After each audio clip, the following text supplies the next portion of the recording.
Cryptography. Now we'll see the basic terminologies in cryptography. Plain text. The original message which we want to convert into a ciphertext is called as your plain text. Ciphertext is nothing but the encoded message. Cipher. Cipher is nothing but the algorithm used for transforming the plain text to ciphertext. Key.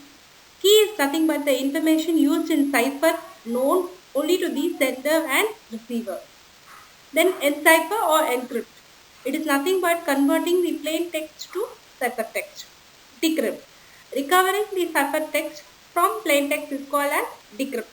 Decrypt or you can say decryption. Cryptography. It is nothing but the study of encryption principles or methods. Then cryptanalysis.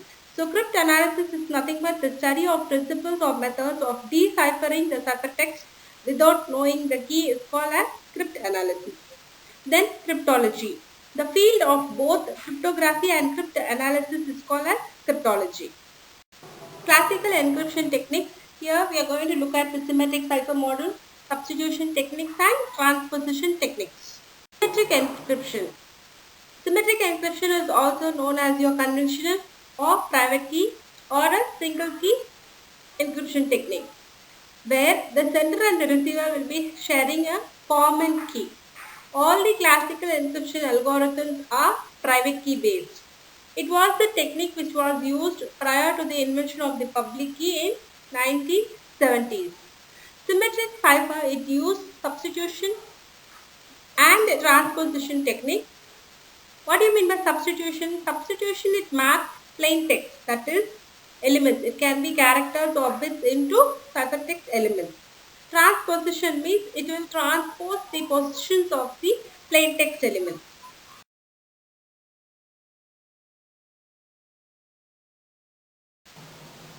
The requirements for symmetric encryption: a strong encryption algorithm, a secret key known only to sender or receiver.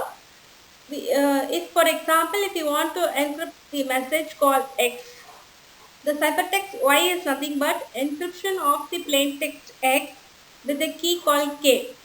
In order to get back the original plain text called X, we have to decrypt the ciphertext Y with the key called K. Assume the encryption algorithm is known. We can characterize cryptographic systems based on three dimensions. One is based on the type of operations used in transforming the plain text to the ciphertext, and the next one is based on the number of keys used, and the next one is way in which the plain text is processed. So based on the type of operation, either we can do a substitution, transposition or product cipher, and based on the number of keys, either you can go for a single or private key or two key or public key. And the way in which the plain text is processed, it could be either in block cipher or stream cipher mode. Encryption techniques. In substitution, we are going to see techniques like Caesar cipher, monoalphabetic cipher and polyalphabetic cipher. In polyalphabetic cipher, we will be looking at Vigenère cipher, auto key cipher and one-time pad. And then we have transposition. So in transposition, we will be looking at rail-fence cipher and row of column transposition cipher.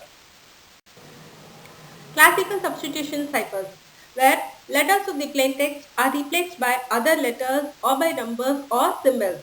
Or if the plain text is viewed as a sequence of bits, then substitution involves replacing the plain text bit patterns with ciphertext bit patterns.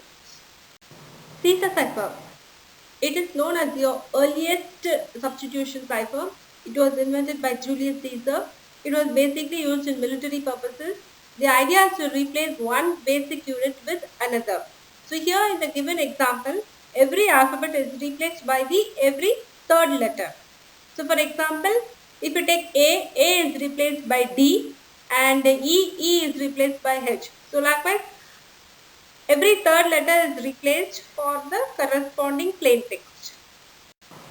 Caesar cipher. The mathematical description using modulo arithmetic is given by the expression C is nothing but encryption of the plain text, which is nothing but P plus K mod 26.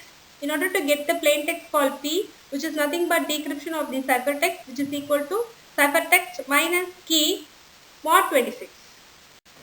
Cryptanalysis of Caesar cipher. Since we are having only 26 possible cipher, it is easy to find out the given plain text from the given ciphertext by just trying out all the shifts of letters. So this is called as your brute force search. Monoalphabetic cipher. Rather than just shifting the alphabet, letter to letter mapping is done arbitrarily. Each plain text letter maps to a different random ciphertext letter. Hence, the key is 26 letters long. For example, for a given plain text A to Z, we are just arbitrarily mapping any text for the given plain text. So this is called as your monoalphabetic cipher. Monoalphabetic cipher security. Now we are having a total of 26 factorial keys. With so many things, we might think this is secure, but the problem is with the language characteristics. Language redundancy and cryptanalysis. Human languages are redundant. Letters are not equally commonly used. In English, E is by far the most common letter. Then we are using T, R, N, I, O, A, S.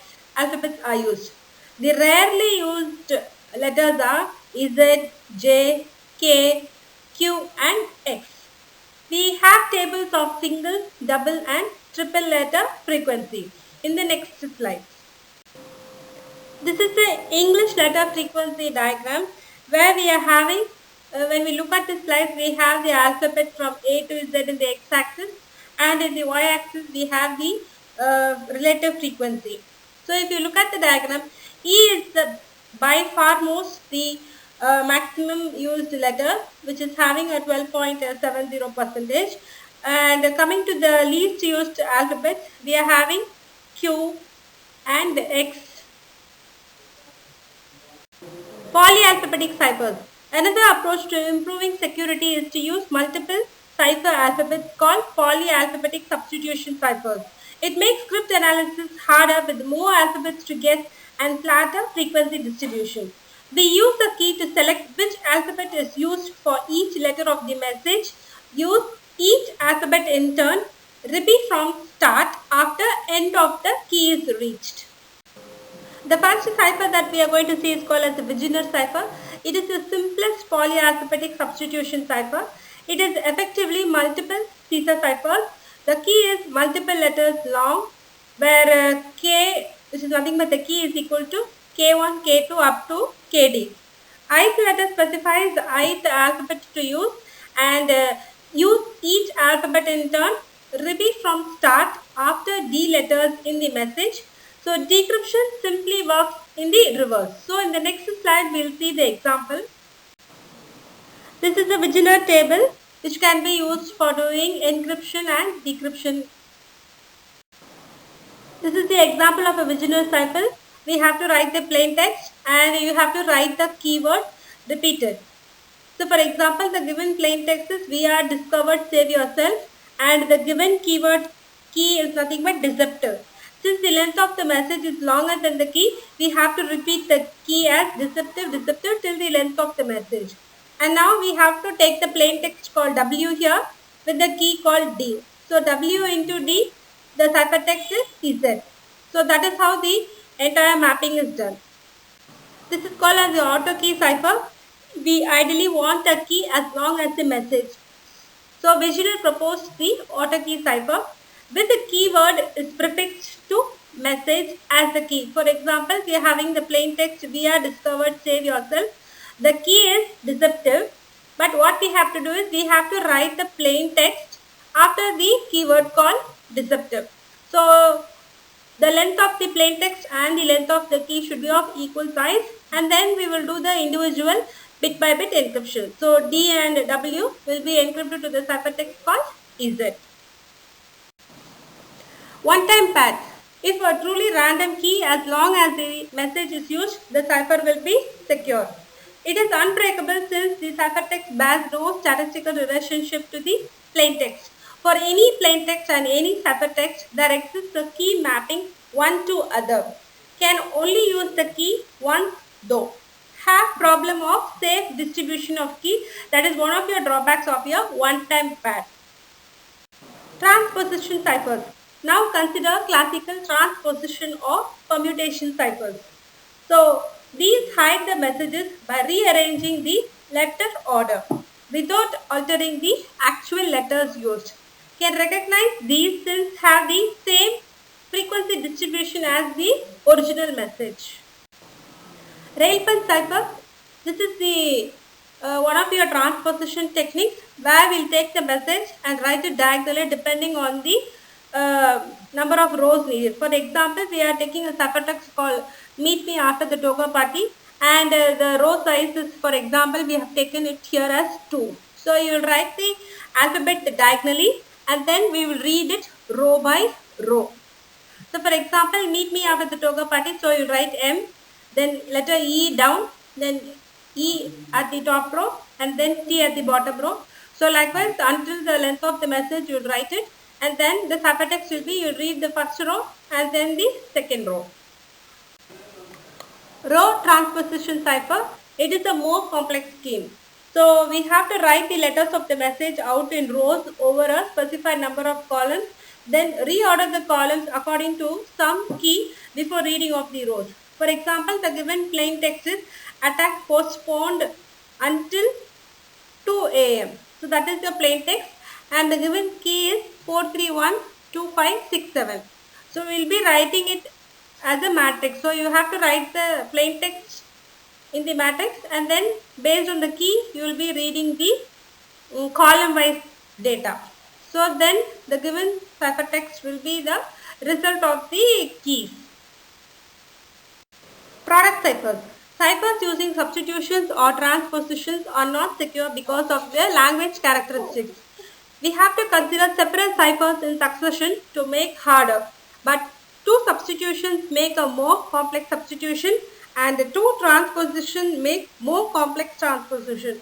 But a substitution followed by a transposition makes a new, much harder cipher. This is the bridge from classical to modern ciphers.